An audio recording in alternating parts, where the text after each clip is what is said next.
Here we are, clan the isms, cataclysm, great. Our people out here struggling, trying to make it in this state. Everybody out here doing it, but we the ones who late. Now family, we the ones who gotta delegate. Get that money in the power, never be fake. Stick to cosign for 3. What did he say? Create jobs, support our own. Educate the same and buy back your home. Got 3 degrees, triple 10. 3 PhDs, now we on the CNN. DBTV, let's talk about negligence. Ignorance is bliss, but we can turn it to intelligence. Believe none of what you hear, half of what you see. Let's break it down here on Dr. Boyce TV. Here we are. Hey, what's going on, guys? My name is Dr. Boyce Watkins, and welcome to the Black Financial Channel. That is theblackfinancialchannel.com, and I wanted to come in here to give you guys an update. Some of you were asking about this whole stimulus situation and what's going on with the stock market and all that good stuff. Well, first of all, this was a good week for the stock market. I think that today your stocks probably went up a little bit. The market did extremely well. I'm looking here, and it looks like the S&P 500 went up today by about 1%. The last 5 days it's gone up a lot. It's gone up from 33.67 at the start of the week up to about 34.77. So that's really, really good.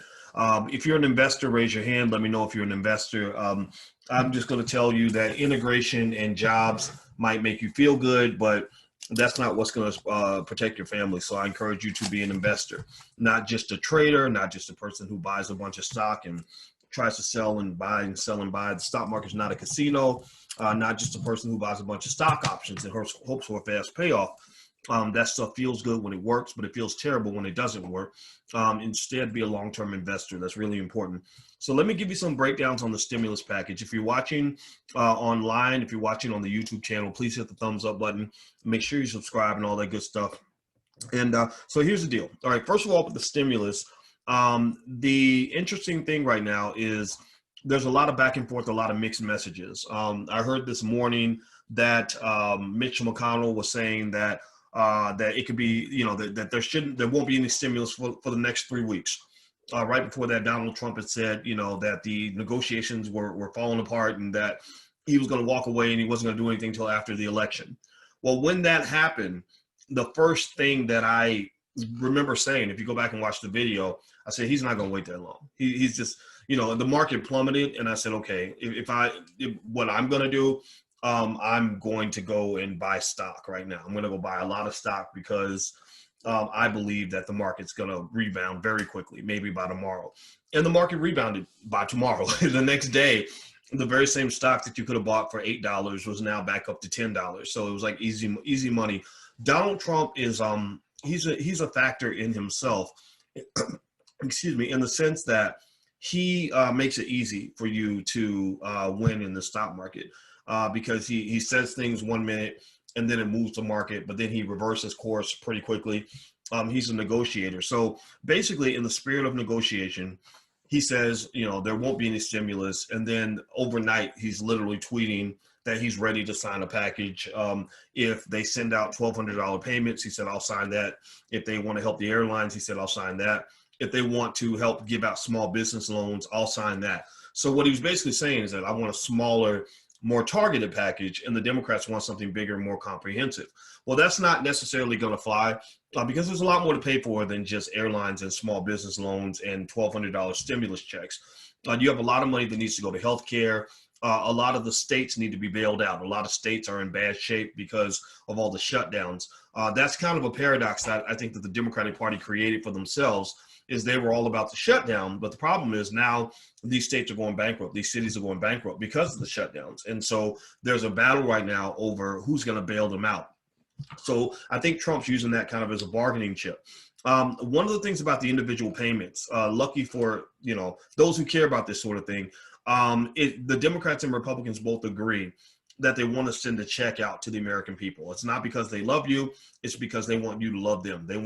Each of them wants to send these checks out so that each side can take credit and you'll be happy because you got a check and Trump gets to sign the check and Nancy Pelosi gets to say, look at what we did for the American people. But at the end of the day, they know the American people need it. But more importantly than needing the stimulus check, we need a better economy. I think we need an open economy. And I think that's something that we're going to have to get around to at some point. In the beginning, the stimulus negotiations started off with the Republicans pushing forward with something called the HEALS Act, HEALS. The Democrats had the HEROES Act. The Republican version was about $1 trillion. The Democratic version was about $3 trillion. They've closed that gap. Now the Democrats are talking about 2.2. The Republicans are talking about 1.6. Well, Trump just made an interesting announcement where he said he's willing to go up to 1.8, right? Which is interesting, right? So that's moving a little bit closer.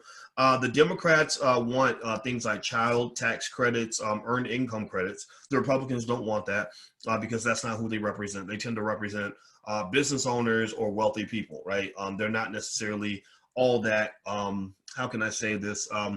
They're not all that concerned with what working families need, right? Which is something to know traditionally about both parties. And I kind of care about both, which is what makes it really difficult for me to pick a side on that, because I think the Black community needs businesses. But even with businesses, the stimulus money wasn't hitting Black businesses. It was actually going over our heads. The Democrats do not want the Republicans. The Republicans want to go save airlines. For some reason, they specifically want to save airlines. The Democrats don't care about that. The Democrats want something that's bigger and more comprehensive, that's more expensive. So basically, there's no guarantee that there's going to be a package passed before the election. The Republicans are kind of signaling that they can wait all day. They don't care. That's a negotiating tactic. But then the Democrats, should there be a Democratic, sweep in the election, let's say that Biden wins, and then let's say the Democrats take over the House, and let's say they also get the Senate, get a few more Senate seats, then you're probably going to see a pretty massive stimulus package go out. It's going to be really, really big. And, I'm not here to tell you what to think about that. I'm just here to tell you where they are. I wouldn't hold my breath, though. I don't know if these people are ever going to get it together and actually send out money. My heart goes out to people who have lost their jobs and lost their income because of the pandemic. I personally think it was too much. I personally don't think a full shutdown was necessary. I think they could have done a partial shutdown or did something that just kept people safe. I think that people could be safe without killing people's lives, because now what's happening is you're starting to see all the other effects of the pandemic.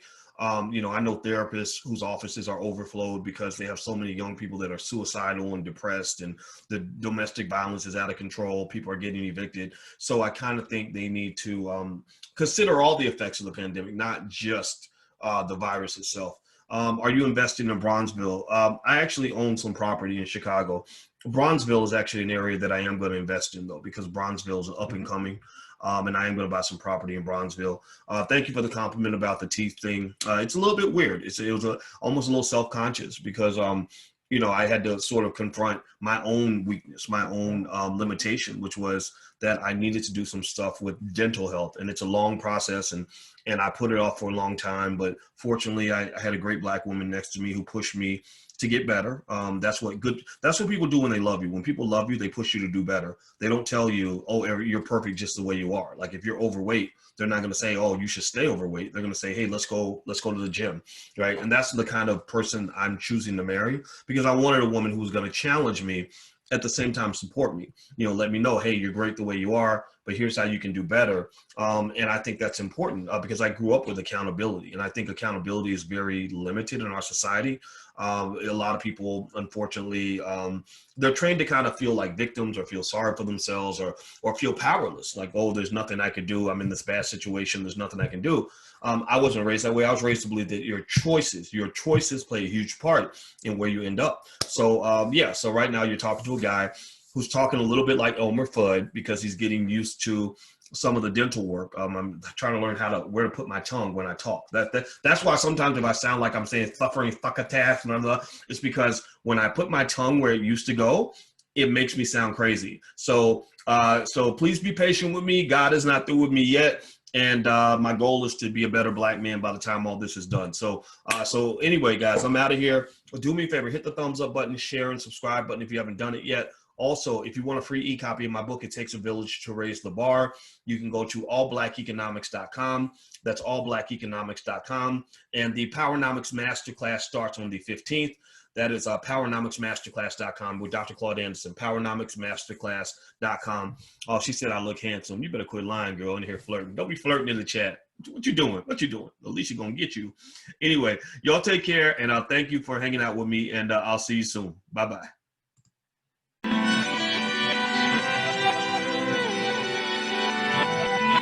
Here we are, clan the isms, cataclysm great. Our people out here struggling, trying to make it in this state. Everybody out here doing it, but we the ones who late. Now family, we the ones who gotta delegate. Get that money in the power, never be fake. Stick to cosign for 3. What did he say? Create jobs, support our own.